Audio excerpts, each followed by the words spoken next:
সমস্ত ব্যক্তিদেরকে আল্লাহ তাআলা হিদায়াত দান করেন। ওয়া উলাইকা হুমুল আলবাব, আর এরা হচ্ছে আল্লাহর নিকটে প্রকৃত অর্থে জ্ঞানী বা বুদ্ধিমান।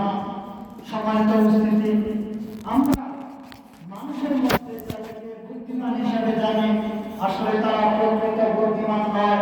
প্রকৃত বুদ্ধিমান হবে সেই ব্যক্তি যেই ব্যক্তি যা শুনে তার মধ্য থেকে যা উত্তম তা মেনে নেয়, তার আনুগত্য করে, তার অনুসরণ করে। মুসা আলাইহিস সালামের কওম, তার জাতিরা, তার সহজাতিরা মুসা আলাইহিস সালামকে বলেছিল, ওয়া ক্বালু সামি'না ওয়া আসাইনা, আমরা শুনব কিন্তু মানব না। এটা ছিল মুসা আলাইহিস সালামের উম্মতের বৈশিষ্ট্য, যে তারা শুনত কিন্তু তারা মানত না।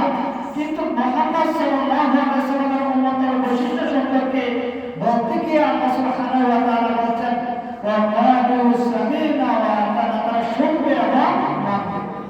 এটা আমাদের বৈশিষ্ট্য, যে আমাদেরকে শুনতে হবে, মানতে হবে।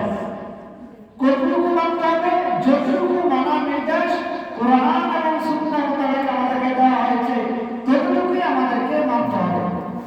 সম্মানিত উপস্থিতি, আমি বলেছিলাম যে দুইটি হাদিসকে কেন্দ্র করে আমার আলোচনার বিষয়বস্তু। তার প্রথম একটি হাদিসটি রয়েছে তিরমিজিতে এবং হাদিসটি মিশকাতুল মাসাবিতে রয়েছে 5157 নম্বর হাদিস।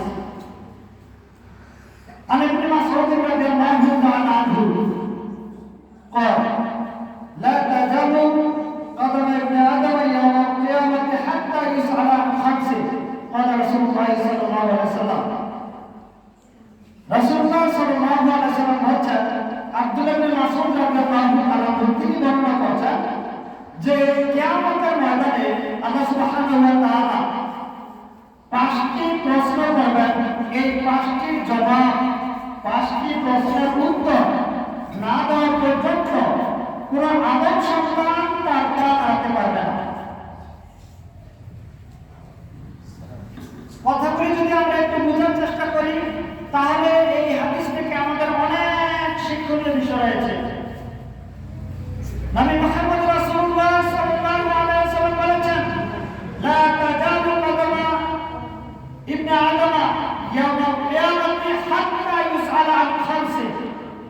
রাসূল মুহাম্মদ সাল্লাল্লাহু আলাইহি ওয়াসাল্লাম বলেছেন, আদম সন্তান 5টি প্রশ্নের উত্তর দেওয়ার জন্য প্রস্তুতি গ্রহণ করো। 5টি প্রশ্ন।